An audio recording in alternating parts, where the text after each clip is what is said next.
semuanya. Jadi di video kali ini saya akan menjelaskan menurunkan risiko diabetes mellitus melalui pendekatan psikologi teori Kombi. Yuk disimak. Namun sebelumnya, apa sih teori Kombi itu?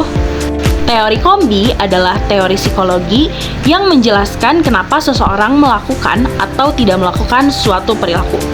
Menurut Kombi, perilaku atau behavior akan terjadi kalau tiga hal ini ada, yaitu capability, opportunity, dan motivation. Kalau kita perhatiin, banyak orang itu sebenarnya sudah tahu kalau kebanyakan gula bisa membuat diabetes. Tapi kenyataannya, teh manis, kopi susu, minuman kemasan itu tetap diminum setiap hari. Pertanyaannya, kenapa sih orang itu susah banget buat berubah padahal sudah tahu resikonya? Nah, di psikologi kesehatan, ada satu teori yang namanya Kombi.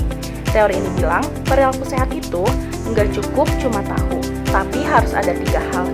Yang pertama, bisa melakukannya. Yang kedua, ada kesempatannya untuk melakukannya. Dan yang ketiga, mau untuk melakukannya. Kalau salah satu dari tiga ini tidak ada, perilaku sehat biasanya gagal. Yang pertama, kita bahas capability atau kemampuan. Kemampuan di sini maksudnya bukan cuma fisik, tapi juga pengetahuan.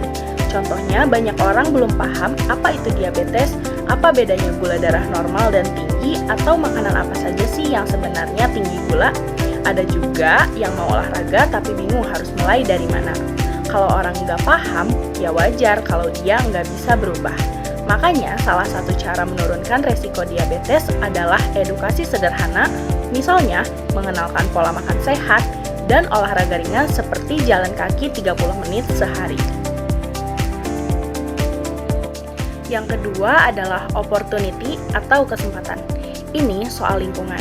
Kadang orangnya sudah tahu dan mau hidup sehat, tapi lingkungannya nggak mendukung. Di rumah isinya minuman manis semua. Di sekitar rumah nggak ada tempat untuk olahraga. Atau keluarga malah ngajak makan untuk berlebihan. Akhirnya apa? Orangnya kalah sama lingkungan. Jadi pencegahan diabetes itu bukan cuma tanggung jawab individu, tapi juga lingkungan sekitar seperti keluarga, teman, dan masyarakat. Yang ketiga adalah motivation atau motivasi.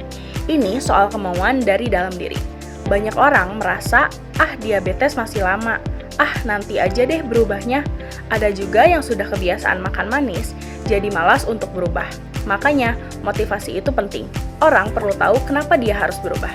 Misalnya dengan menjelaskan dampak diabetes secara sederhana, atau cerita kasus nyata supaya orang sadar bahwa diabetes itu adalah masalah yang cukup serius. Dalam Kombi, huruf B adalah behavior, yaitu perilaku nyata. Kalau perilaku belum berubah, berarti ada masalah di capability, opportunity, atau motivation-nya. Jadi, kesimpulannya, perubahan perilaku untuk mengurangi resiko diabetes nggak bisa cuma dengan ceramah. Hal ini harus dibantu agar masyarakat paham dan mampu hidup sehat, punya lingkungan yang mendukung, dan punya motivasi untuk berubah. Kalau ketiga hal ini sudah berjalan bersamaan, maka peluang untuk menurunkan resiko diabetes jadi jauh lebih besar. Sekian dari saya, terima kasih. Semoga apa yang telah saya sampaikan dapat bermanfaat bagi kita semua.